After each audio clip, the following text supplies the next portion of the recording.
In this episode, I'll be unboxing the recent Blu-ray release from Imprint Films of Melena.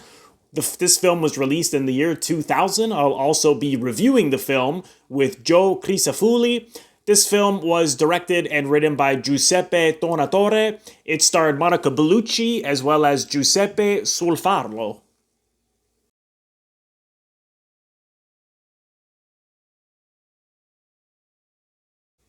Welcome to Robert Bellissimo at the Movies. This is a YouTube video podcast where we explore storytelling on film, as well as where I interview people who work in film, television, theater, among other areas of the arts. Today, I am reviewing the Blu-ray from Imprint Films of Melena. It's a beautiful, beautiful release. Here's our front. Feel free to take a screenshot or pause now if you just want to take a better look. And here's the back, which lists all of the special features. Actually, it's a lot of special features. Some of these, there's a documentary, and I'll go into it briefly, some of the details. But it's a lot. It's a lot of running time, and it's packed with great features. So just to give you a rundown, we have a 1080p high definition presentation of a 2K scan from the original uncut Italian version. Documentary, The Life and Dream of Giuseppe Tornatore, which I really enjoyed. I actually didn't realize how much he also worked in documentaries, and they even have footage of, in this documentary, they have footage of the first time he ever filmed anything as a teenager, and it's these kids around this fire. It's actually the images are quite striking.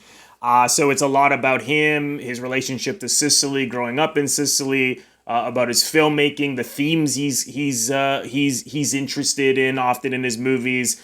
A lot, like I said, his documentary work really is discussed in length in it, so it's really, really good, and that's about around 50 minutes. The Making of Melena, which is a short featurette, it's just over, I believe it's between 10-15 minutes, which is really good. It's got interviews with Monica Bellucci and Tornatore. Then we have another featurette on location behind the scenes. That's around 30 minutes, and it's literally 35 minutes of them shooting.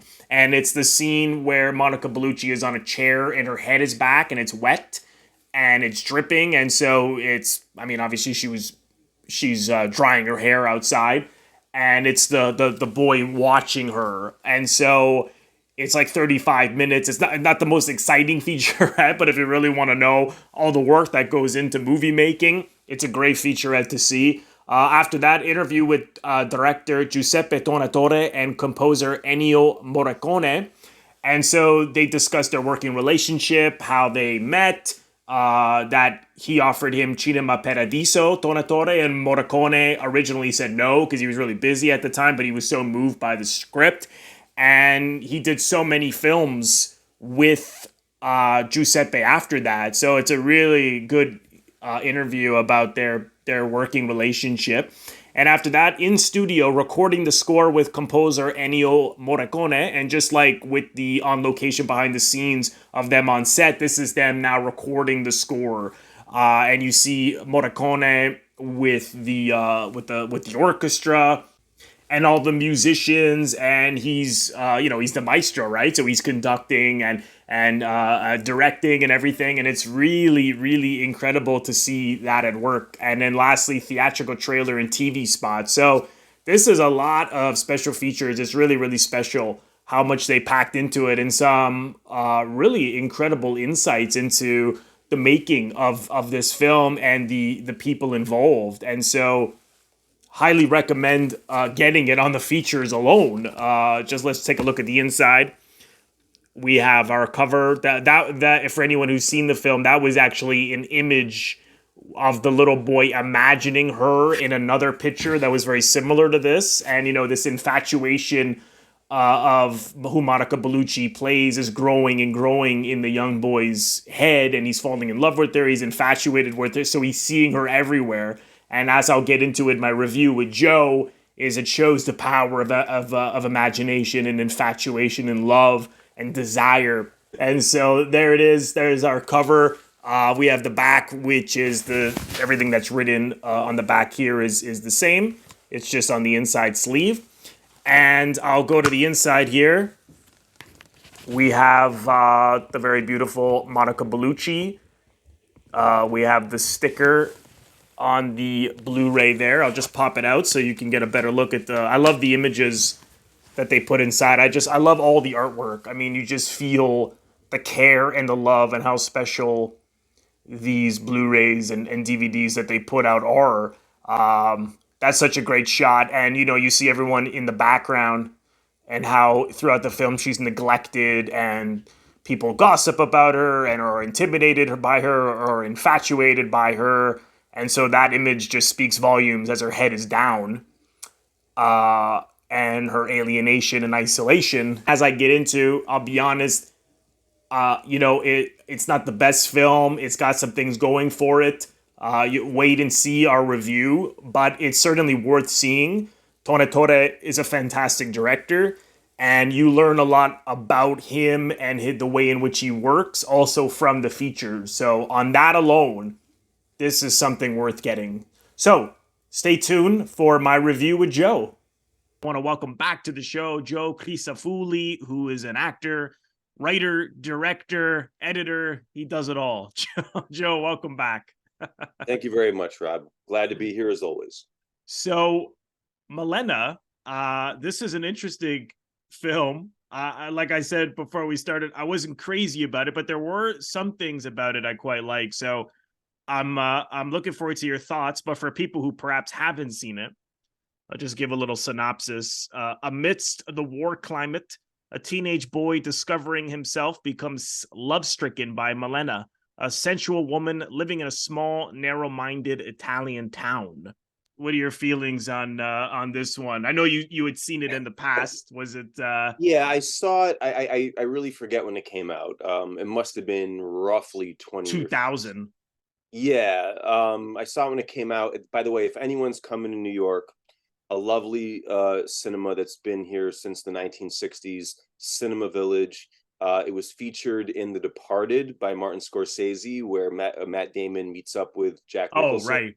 Right. It has a beautiful vintage marquee. It's a lovely theater. So yes, I saw it there.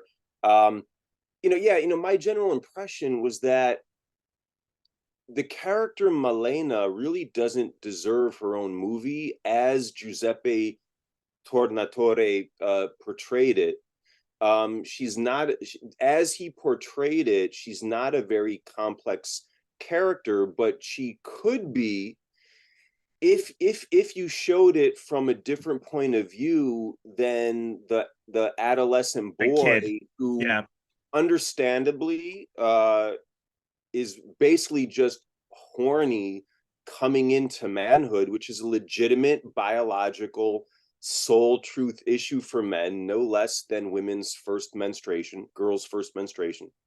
But to have an entire movie from his point of view where it's really as shallow as just his lust, as legitimate as coming into lust, I guess, pardon the pun, is when you think of all the complexities of what must be Malena's character, being a newlywed whose husband has just gone off to war and allegedly is then widowed and has to survive with rations of food, and then the husband, whatever his actual fate is revealed to have been, to have it all be solely through the lens of this boy who is just arriving into his own in terms of mature sexuality and coveting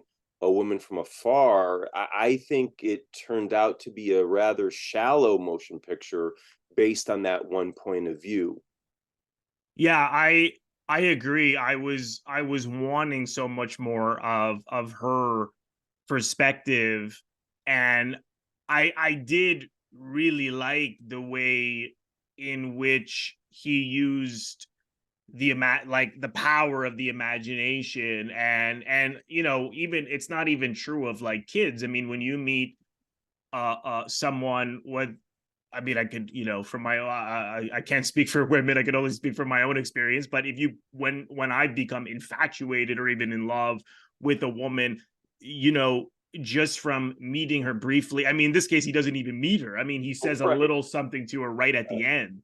And it is true how the imagination can build up someone in your mind to be like the greatest thing ever. And so I love how he's acting out, his fantasies, and in terms of like going to the movie theaters and it's Tarzan and he's the one saving her, and he steals her he steals her underwear and he's masturbating, he's trying to find ways to in his to have sex with her in his mind. You see those dream sequences where she's going into his bedroom, she's naked, he goes into her house and he's kissing her, and he feels as though he knows her because all this gossip around the town, the women call her whores, the men are talking trash, are lusting after her, and he's so protective and want us to defend her and hit anybody who says anything bad about her. And so I thought that was really powerful, just in the way that the mind can become obsessed with another person even though you don't know them, but you can just build someone up in your mind. And of course, that reality is never truly the reality, but it feels like it is going to be the reality of what it's like to be with this person. And I really enjoyed all of that. I mean, there's long sequences without any dialogue. The Morricone score was basic. Like they said, there's a featurette where Tornatore said, like, the score basically, is a substitute for the dialogue in a lot of sense, because we're just looking at people looking, seeing, imagining, things like that. So I really liked all of that. But what I hated was like the things around it, like what you just said, the lack of perspective from Malena. So she's often just an object. Yeah. Uh um Yeah. and and also, he sets it during World War II, and in this village, I just thought everyone was such a stereotype. I mean, they're all like cartoons. I mean, even his family, the smacking each other in the face, when they find his underwear. I mean, it was a little fun, it was a comical when he wakes up and he's got Yeah. her underwear on his head and the father's hitting him. Also Yeah. that need, because he has this need, because she's older than him, much older woman, to appear older himself. He's wearing shorts. He takes his dad's pants. So all of that, I just thought, oh, especially, I don't know about you, but as an Italian Canadian, those are often the perceptions non-Italians here have, is like the non-educated, stupid Italians who just Yeah. smacking each other and screaming and all this kind. And I thought, why did he do that? I was like, and he is a Sicilian, um, I'm like, does he hate Sicily? I don't think he does, because his films are so much about the Sicilian experience. So I that stuff I really couldn't stand, and I thought it was a terrible ending too. I mean, this poor woman who they beat, she's forced to prostitute herself because her husband is dead, Yeah. and they beat the hell out of her because Yeah. they're so jealous of her, and they're, quote unquote, she's stealing the men. And when they come back after the husband, they think he's dead but he's not, and when they come back, and I just thought, they're all being nice to her, and she seems to be open to it. And I thought, after getting like nearly killed, I would have spit in their face. Yeah. I was like, does she really need to be accepted that badly? I was like, I don't Yeah. know if I could buy that. And so the ending to me just loses all power, because I just thought, what, why, the only, you could interpret it that maybe these women felt bad, but even if they did, who cares? Yeah. They and on the other hand, it was more that, yeah, now she's not a threat to them anymore because she's there with her husband, Yeah. so they're like, okay, yeah, you're fine. I don't Yeah, know, man. sorry, that's like a long-winded No, man. Like, I response. agree. I don't even know where to begin. Mm. You hit everything. I mean, yeah. Gosh, I don't even know where to begin. You're right. everything you said, I couldn't agree more.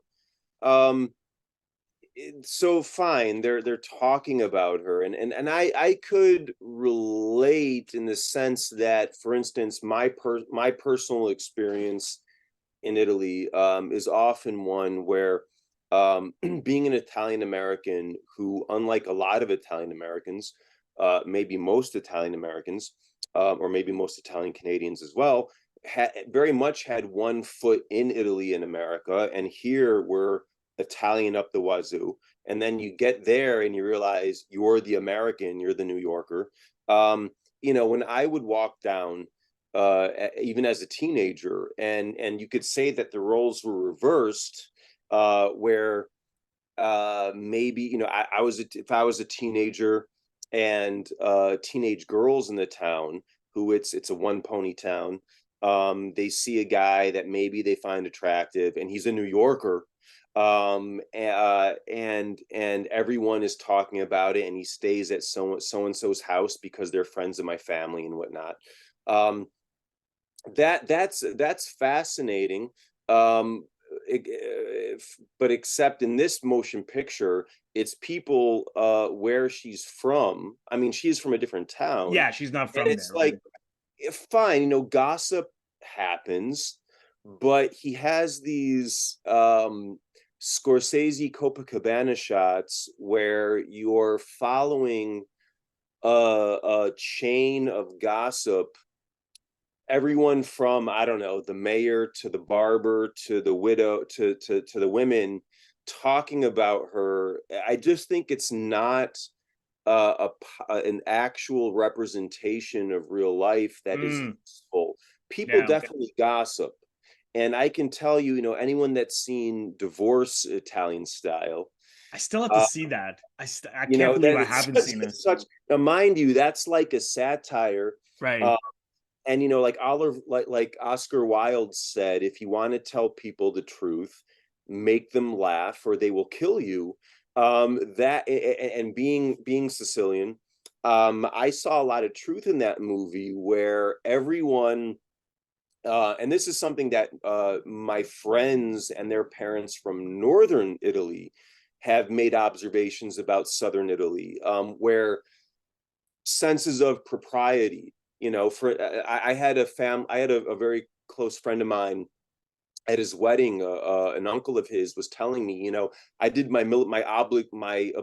obligatory military service in Sicily, and I noticed that if a son of somebody walked through town and didn't pay, just knock on the door of someone's shop who was friends with his father, and just to say hello, how are you?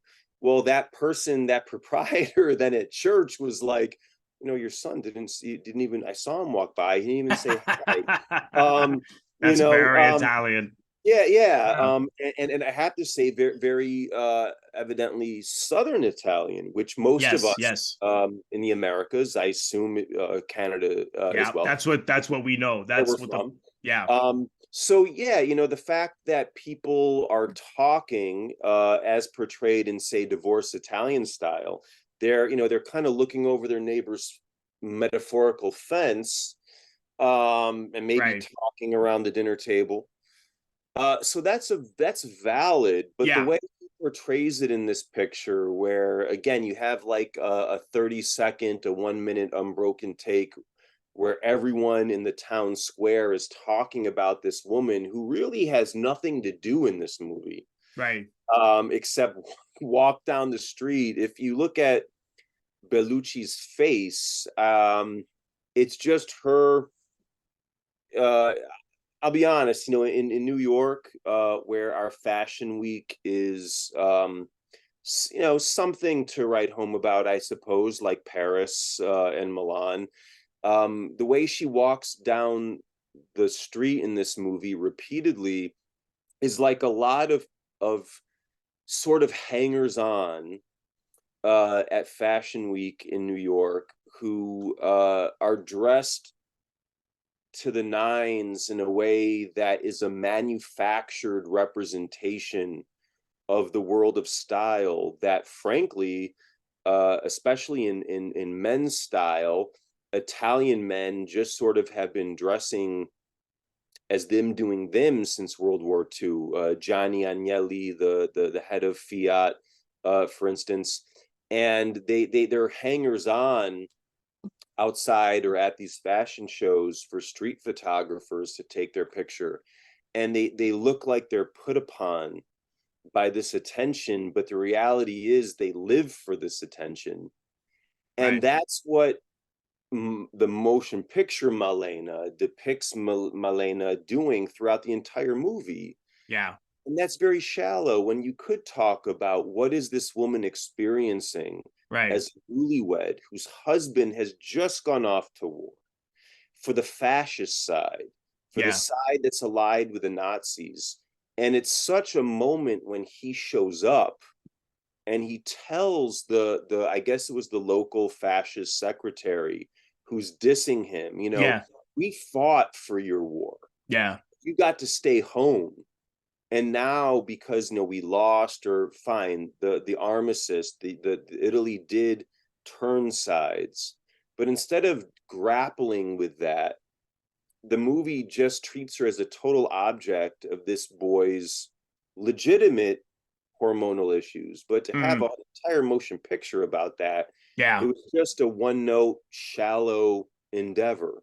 Yeah, I did think to an extent that he began to see her more as a human being, but I'm conflicted as to how, because I mean, it was, for me it wasn't really until she gets like beat up, Yeah. because at that's when he starts to because there she is, her head is, they cut off all her hair, and so naturally, and she's got blood all over it, naturally anyone's gonna look less appealing at that point.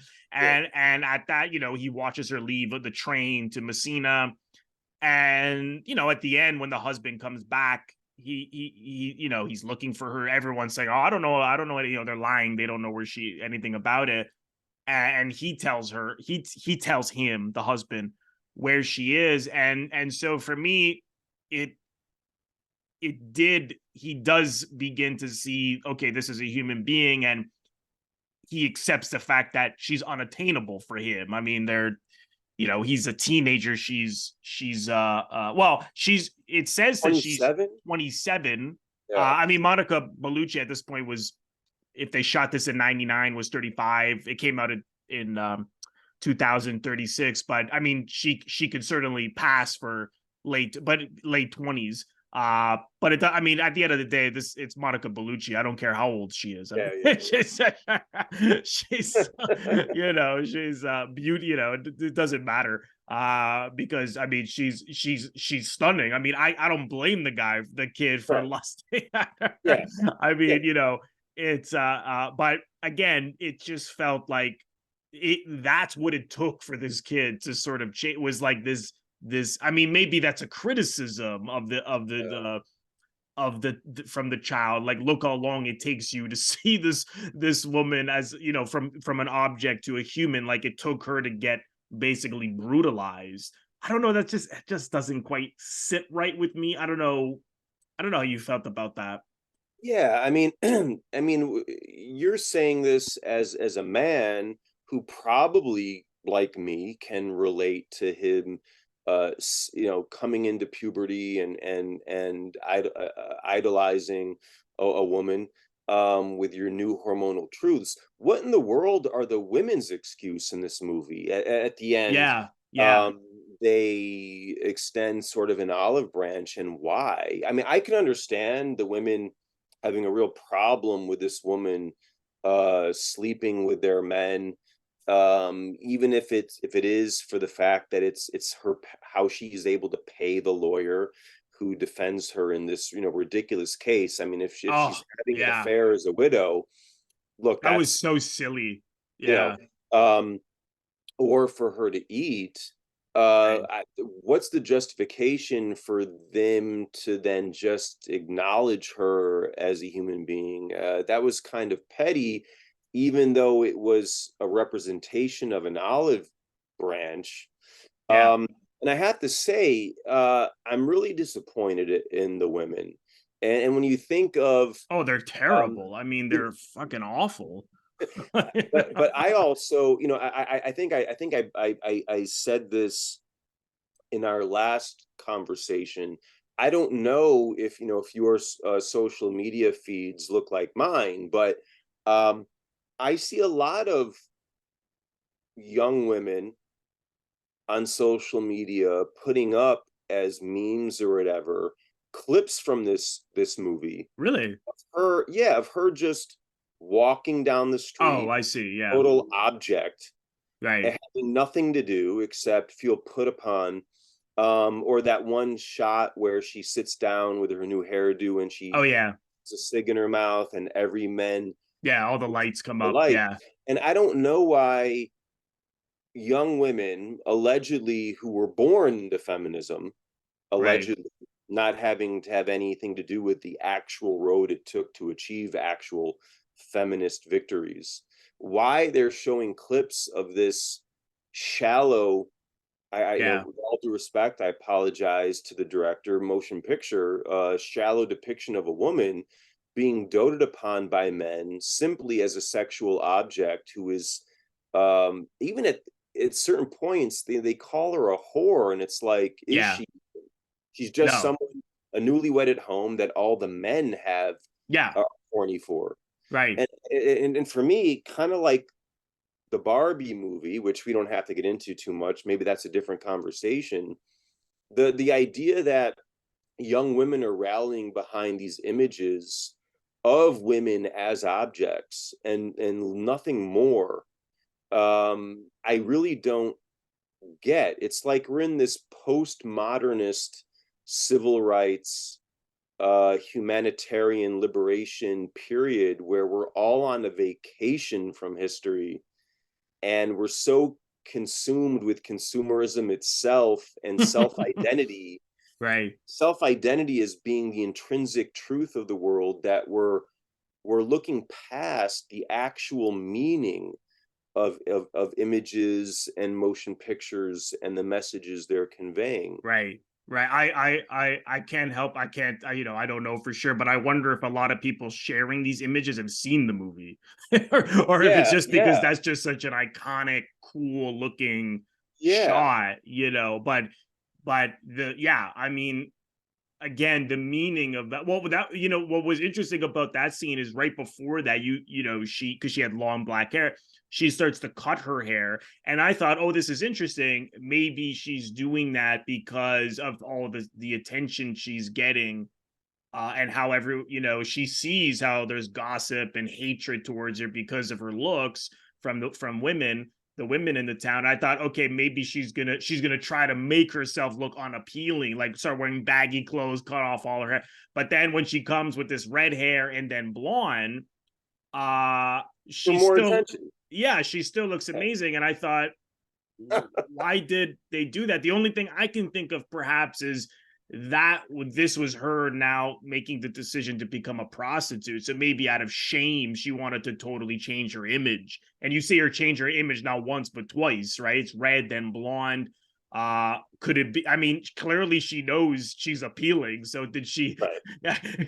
I don't think she needed to think, you know what? I gotta look better. I'm not, if I'm gonna be a prostitute here. That was why I thought, she did that. I don't know if you had any thoughts as to the hair color changes. Yeah, that's interesting. I guess I should have considered that, having seen the picture, but I didn't until you just brought it up. I mean, this is a person, when she cuts her hair, she is, if I remember correctly, just newly a widow, allegedly a widow. And I could, I could see myself, just wanting to reinvent myself in solitude if I'm going through some incredible loss, away from people. Even in, say, the motion picture The Namesake, I think it's called, by Mira Nair, where a character has just lost his father, and he shaves his head, and it's just a total rebirth, whatever it Yeah. is. I have very long hair. I could see shaving everything, and walking out bare chested in a pair of jeans as opposed to my suit and tie as a rebirth. But then what's the scene immediately afterwards? It's her, the typical scene throughout the movie, walking down through the town square, feeling put upon by everyone's attention. Um, when look, fine, if she was someone who was just doing her previously and a bunch of adolescent boys are giving her attention, all right, she's just walking down the street doing her. But now, as you suggested, I just kind of realized for the first time maybe she's soliciting it. This false notion of being put upon and walking down the street. I think there are ways that the director could have portrayed this much more meaningfully Yeah. if it was from her point of view. How am I going to survive? So, like, I'm a widow now. I have no skills. Right. I assume. I know that this is the commodity that I can be because everyone talks about me and is horny for me. But we're never seeing that complexity. It's only through the eyes of a peeping Tom boy. And look, Yeah. look, And he is on top of everything, like looking yeah, through her window, which again, at that age, I could understand, like not realizing how yeah. But look, criminal, border criminal. Well, maybe he should have obviously understood that. you, you like me were an adolescent boy. Okay, so look, I can understand. You're all of a sudden from one day to the next, you're walking around with this TNT. And fine, I personally, I had more infatuations with girls my own age. Maybe there may have been a woman whose womanhood I would aspire coming into my eventual manhood. But the way it's portrayed in this movie, as if he is sort of like the town lookout, just constantly, as if it's like wall to wall carpeting. He's everywhere, almost as her creepy guardian angel. I mean, was that really the case for the director? And if so, Yeah. again, it really diminishes the power of what the story could be if it were seen, even if it was equally between her and the boy and maybe her husband. You could have depicted these things, I think, in much more a powerful way. Like, we're Yeah. supposed to care that the husband comes back and now is stunned. This was my house, now it's a refugee camp, where's my Right. wife? Right. If you had shown it as sort of a three-headed monster, her, the husband, and the boy, I think that would have been much more powerful, because the boy's story, as legitimate as it may be, is just kind of weak. Yeah. No, I completely agree. It felt like I mean, he's trying to get this boy to man story while also trying to explore her and her struggles, but he does it in the most shallow, Yeah, simplistic way. I was a little surprised because I don't know Tornatore's work very well. I mean, I've seen Cinema Paradiso and Stano Tutti Bene. I adore. I mean, it was to me, as soon as I saw it, it was like a film. Like, how have I not seen this before? yeah, yeah. So I don't. I was a little surprised that this was so simplistic, because he seems to grasp complex themes from what I've seen. I don't know. Do you know his work well? Yeah, and I agree. That's, for me, that's why this was such a disappointment. With everyone's fine, Yeah. when which I think they made Yeah, the De a Niro. remake of with De Niro. Yeah, Um, apparently there's one, I believe, also in China. They oh they wow, remade it. Yeah. Yeah, yeah. There's a yeah, there's a I can couple. see that. Yeah. Um, yeah, and this Malena's dedicated to his father Right. in the beginning, and I wonder what's up with that. What I some for some reason, something that this movie reminded me of one he did with Tim Roth called The Legend of 1900. Yeah, I think that was just before this, I believe. Yeah. The very late 90s. Yes, yeah, And, that was all from, it kind of had what I'm sad to suggest is like a gimmick like this movie had, just fetishizing a woman walking down the street. That picture, it was a guy who was born on a cruise ship, um, going across the Atlantic, I think on New Year's Day 1900. So they name him 1900. And he never left the ship. And it turned out that he ended up being a great pianist, and he never leaves the ship. And he covets a passenger, this girl who, when she arrives at New York, she gives him her address. I think it's Little Italy in Mott Street, if I remember correctly. And he's going to go visit her, and he just can't walk off the plank. And then, I guess, spoiler alert, years later, the ship is being like decommissioned, and it's going to be destroyed, and he just can't leave. Um, in real life, would you believe that a guy wouldn't be dying to get off the ship and see the rest of the world? I right. guess it's a legitimate enough narrative device to be like, well, I can't get out of the cave. Like, I forget if it was Aristotle's cave or Plato's cave, where you venture out into the unknown, and that's scarier than staying in the darkness. Hmm. But for me, this kid in the movie, as opposed to the other movies you mentioned, he just kind of stays in the darkness, so to speak, this tunnel vision, where he's really that perturbed about what someone says about her. And the thing with motion pictures, as opposed to, say, a novel, you're so shaped by the time element. You have an hour and a half, 2 hours, whatever.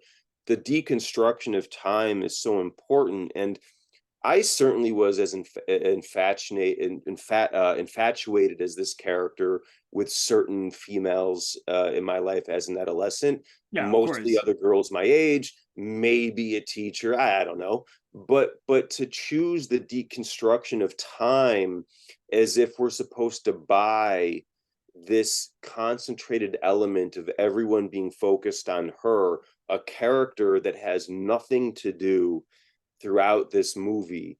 And when you see glimpses of her missing her husband and dancing with his picture while Yeah, he's at work, or the fact that she has to eat as a widow, I just think it was a total misstep for this director, this storyteller, as opposed to some of his other movies that actually sunk into the skin of other characters individually and collectively. yeah, yeah. I agree because I I think like I mean it's on the one hand he's the only one who's seeing her as a human being by Yeah, looking through the windows, but at the same time he's like at the same time he's looking through her windows like yeah, when she's naked or like yeah. washing, and I'm just like it's just it just doesn't sit right. And so like I said, I did from shaving her head and beating her up, it was like this moment of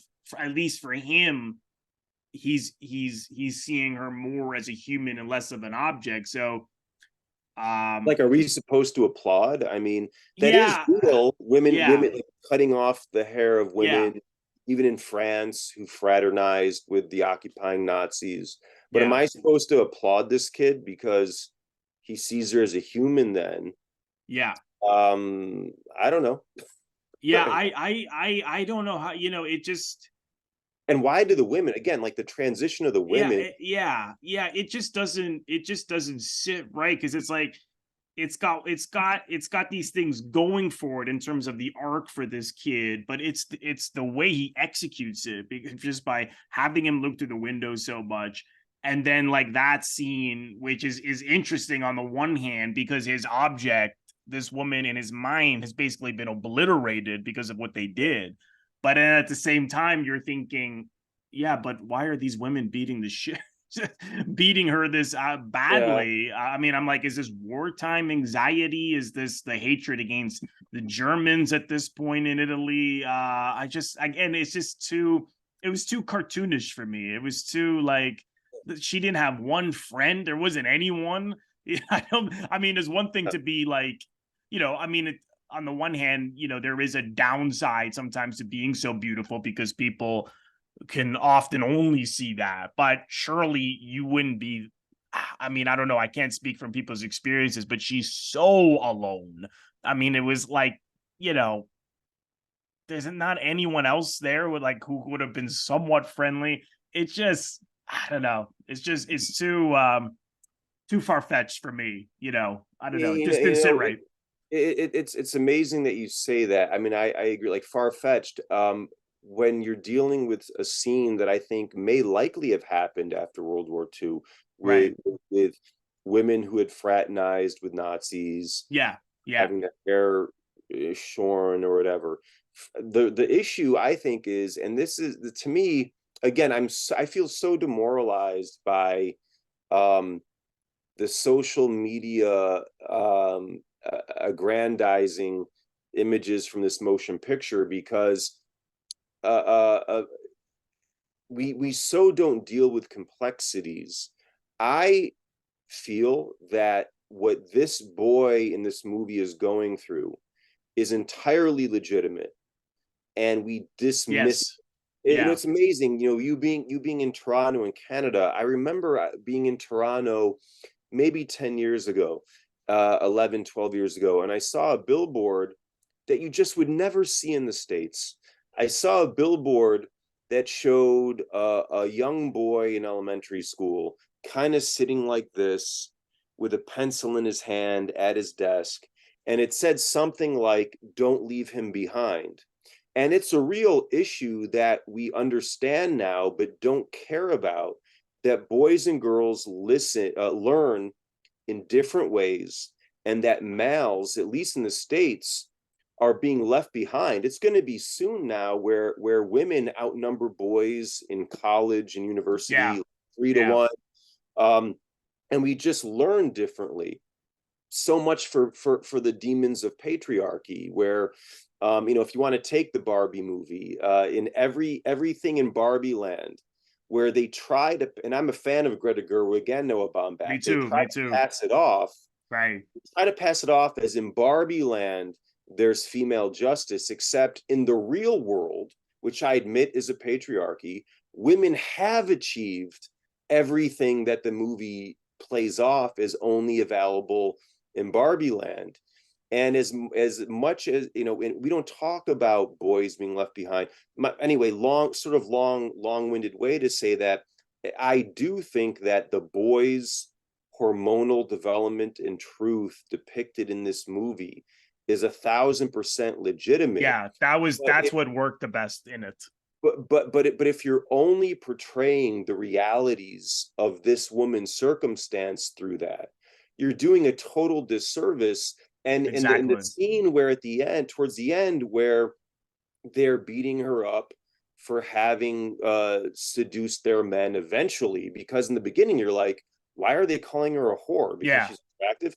Well, Yeah. honestly, my wife, having seen both movies, will tell you that women can be that catty. Yeah. Yeah. Oh, for sure. For sure. Men's vice is abject violence. Okay, Yeah. women who maybe are less violent, they can be that catty. Yeah. Yeah. um Yeah. Yeah. For but sure. if you showed her reality throughout the movie of, I'm a widow now, what do I do to not starve, and now I have to prostitute myself.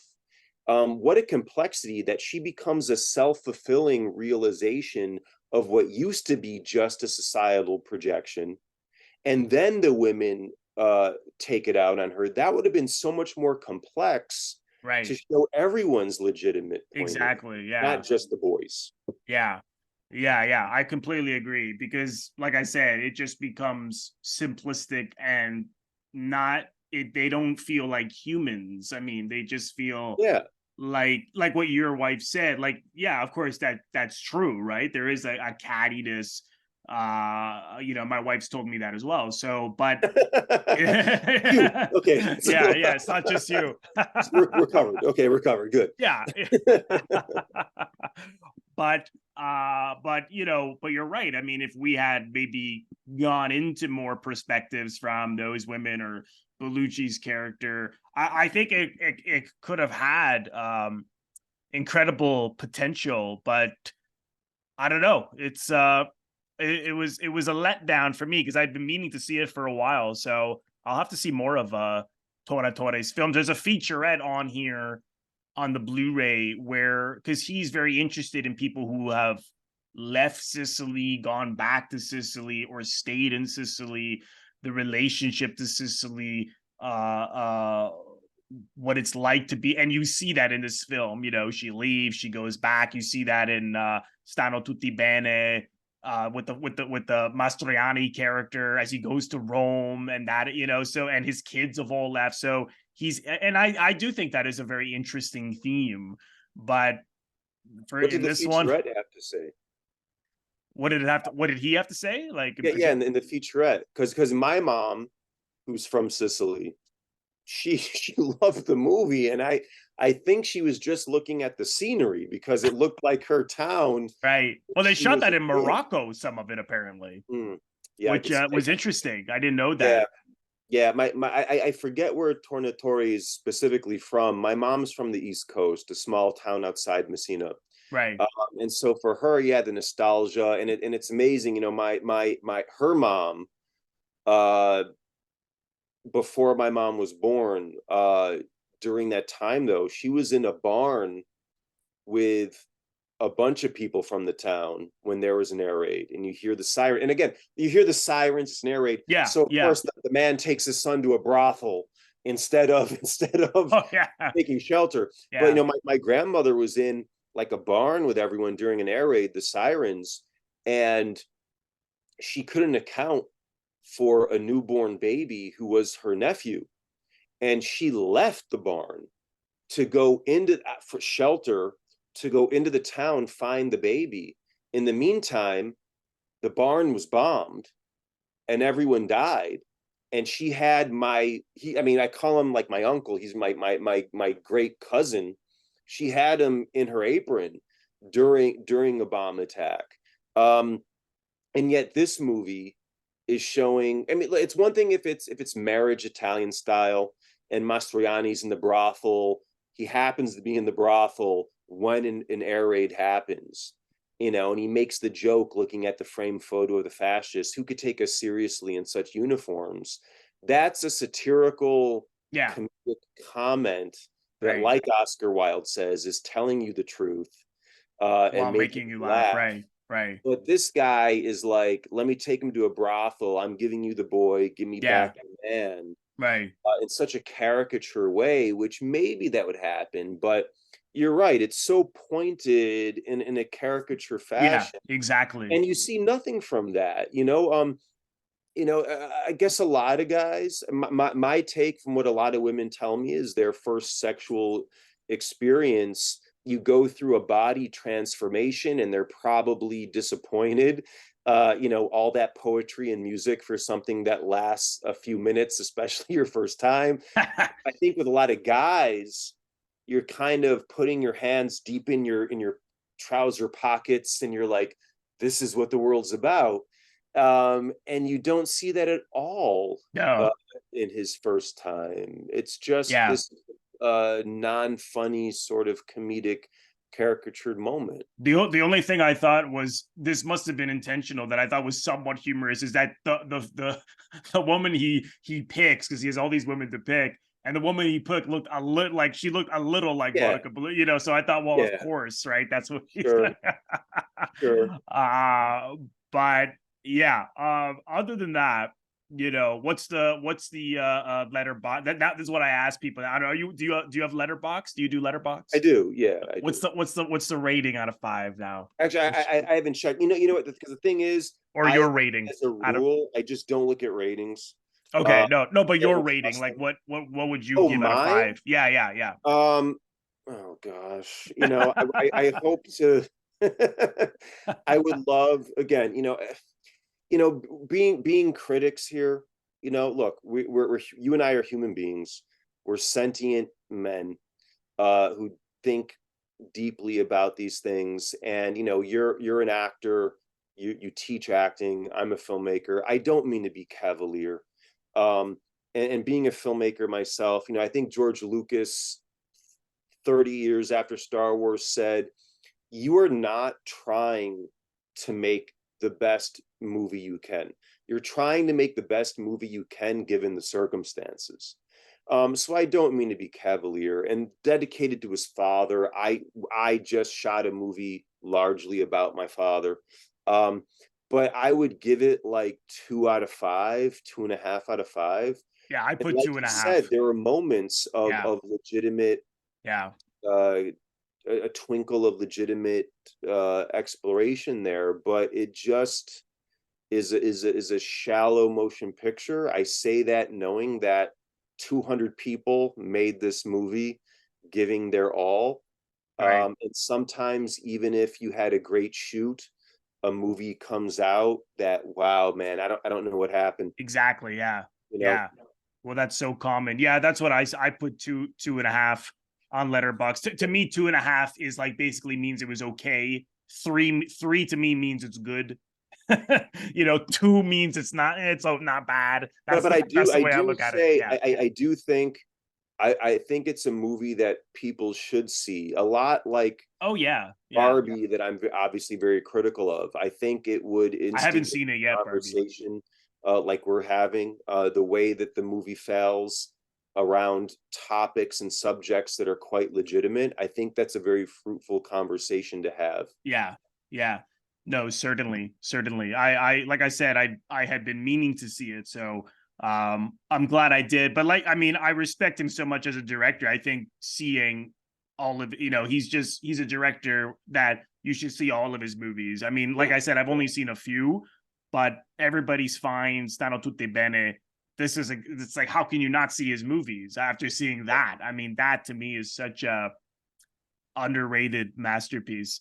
But yeah, I'm glad I finally got to it. Is there anything you could share about what you're working on these days, Joe? I know you got your film in post now. Yeah, we're still in post.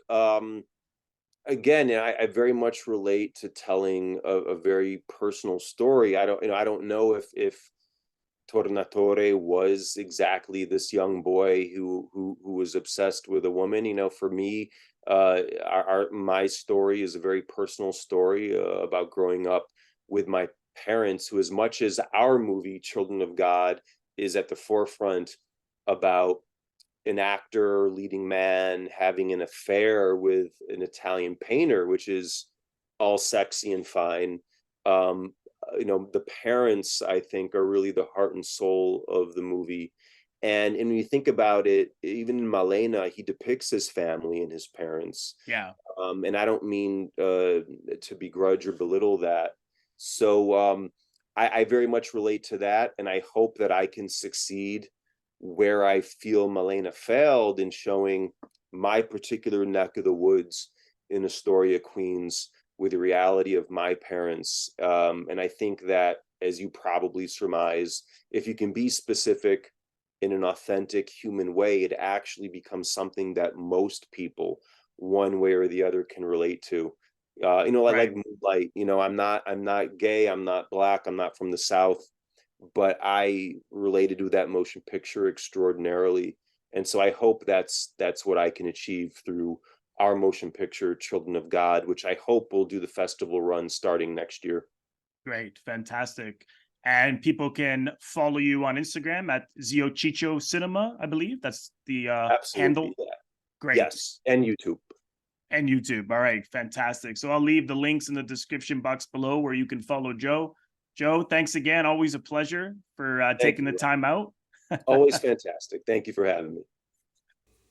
Thank you so much, everyone, for watching. I want to thank all of my members on Patreon. If you're interested in becoming a member of my Patreon and receiving exclusive content created by me month in and month out, head over to the link patreon.com/Robert Bellissimo at the movies for full details. And lastly, if this is your first time here on my YouTube channel, please consider subscribing. It is absolutely free to do so. By pressing the Robert Bellissimo at the Movies logo, you will see it floating above my head in the top left corner to your top left in just a second. Just click on that and then click the bell in order to get a notification every time I release one of my new videos. Also, comment below, let me know what you think of Melena. And if you have the Blu-ray from Imprint Films, let me know what you think of it as well. Click the like button also, and I will see you in the next video.